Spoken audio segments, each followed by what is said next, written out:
Fried and Prejudice by Jane Austen. அத்தியாயம் 14. இரவு விருந்தின் போது மிஸ்டர் பெனட் பேசவே இல்லை.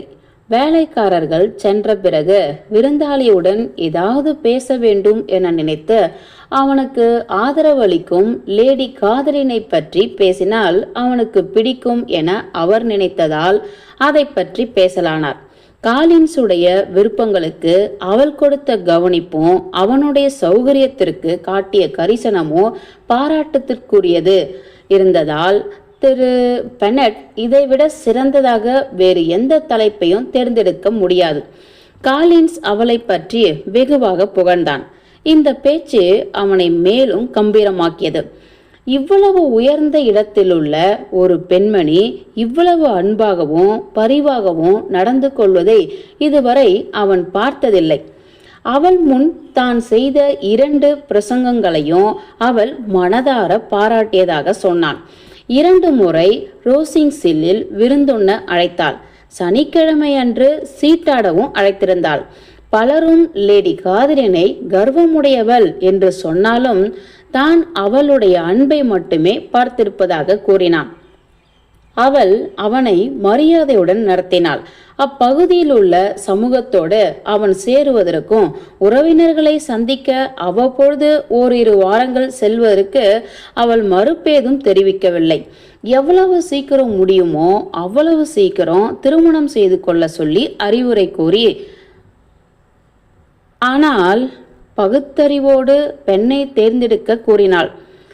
அவனுடைய எளிய வீட்டிற்கு விஜயம் செய்து அங்கு செய்திருந்த மாற்றங்களை அங்கீகரித்து சில இடங்களில் வேறு சில மாற்றங்களையும் செய்யுமாறு கூறினாள்.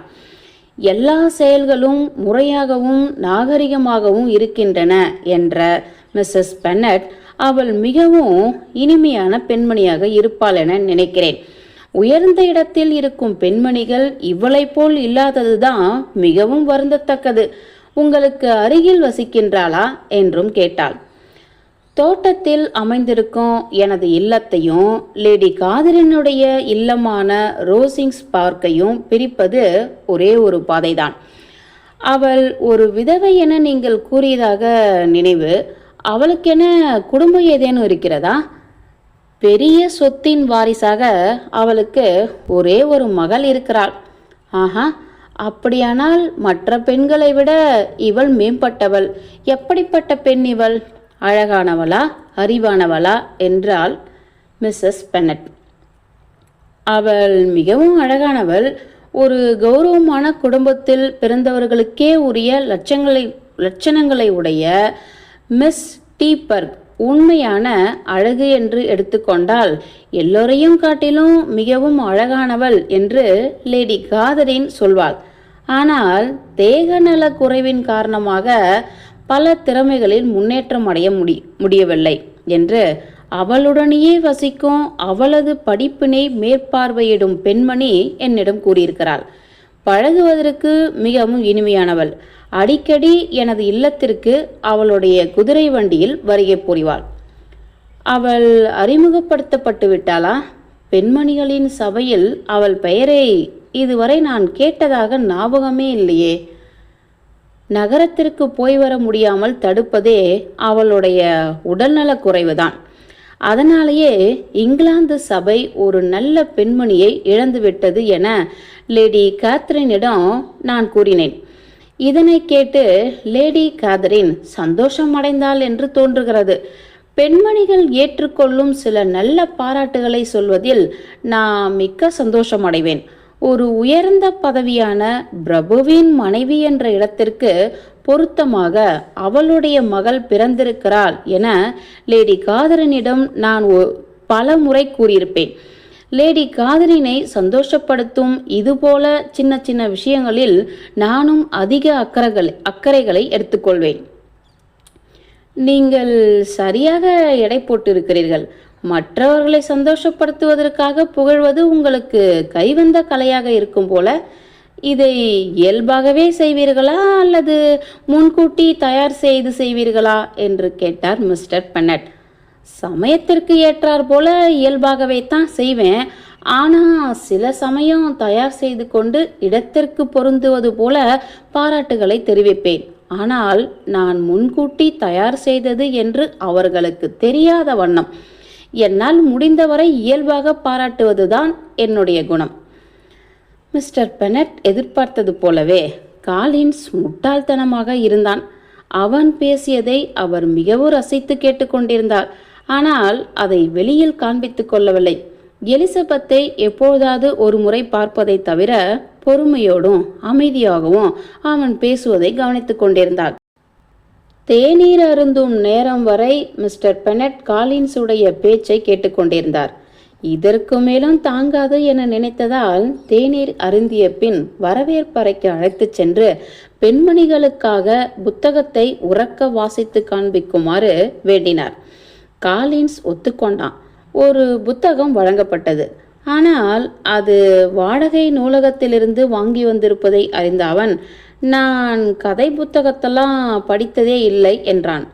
கிட்டி அவனை உற்று நோக்கினாள். லிடியா தனது ஆச்சரியத்தை வெளியிட்டாள். வேறு புத்தகங்கள் அவனுக்கு வழங்கப்பட்டன. வெகுநேர ஆராய்ச்சிக்கு பின் சமய புத்தகமான 40 Sermons என்னும் புத்தகத்தை எடுத்துக்கொண்டான். அவன் அந்த புத்தகத்தை திறப்பதை வாயை பிளந்து கொண்டு பார்த்த லிடியா சுவாரஸ்யமே இல்லாமல் மிக்க பயபக்தியுடன் 3 பக்கங்களை அவன் படித்து முடிப்பதற்குள் அவனை இடைமறித்த, மா, உனக்கு தெரியுமா, ரிச்சர்டை வெளியேற்றப் போவதாக பிலிப்ஸ் சித்தப்பா கூறினார். அப்படி அவர் செய்தால் கர்னல் ஃபாஸ்டர் ரிச்சர்டை தான் வேலைக்கு வைத்துக் கொள்வதாக கூறினார். சித்தி என்னிடம் இதை பற்றி சனிக்கிழமை அன்று கூறினார். நான் நாளை மேரிடனுக்கு சென்று மேலும் இதை பற்றி தெரிந்து கொள்ளப் போகிறேன்.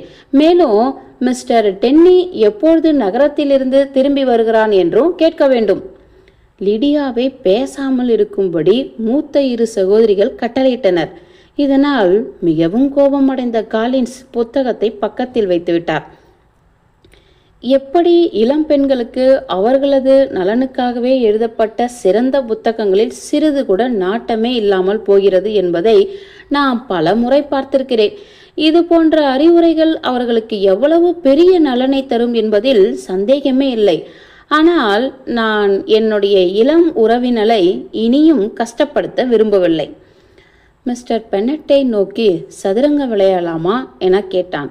பெண்கள் தங்களுடைய அற்பத்தனமான சந்தோஷங்களில் தங்களை ஈடுபடுத்தி கொள்ளட்டும் என்று எண்ணி காலின்ஸ் புத்திசாலித்தனமாக நடந்து கொண்டதை போற்றி அவனுடைய வேண்டுகோளை ஏற்றுக்கொண்டார்.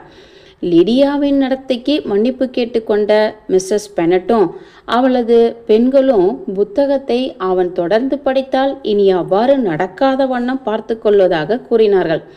ஆனால் காலின்ஸ் தனக்கு அவள் மேல் எந்த வெறுப்பும் இல்லை. அவளுடைய நடத்தை தன்னை அவமரியாதை செய்ததாக நான் நினைக்கவில்லை என உறுதியளித்து மிஸ்டர் பென்னட்டுடன் விளையாட மற்றொரு மேஜைக்கு சென்றார். அத்தியாயம் 14 முடிந்தது.